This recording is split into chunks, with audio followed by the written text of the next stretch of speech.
Satu perkara pasti, nilai duit makin susut.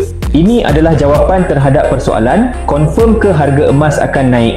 Dalam jangka pendek, harga emas memang ada naik turun, tapi dalam jangka panjang ia terbukti makin tinggi. Itulah sebabnya emas terus meningkat nilainya. Bukan sebab emas yang makin mahal, tapi duit yang makin kurang nilainya. Jadi save video ini siap-siap sebab saya nak tunjukkan step mudah supaya tuan boleh asingkan simpanan jadi emas di Public Gold. Yang pertama, buka akaun di Public Gold, isi info di beg biru dan saya akan bantu tuan buka akaun emas di Public Gold.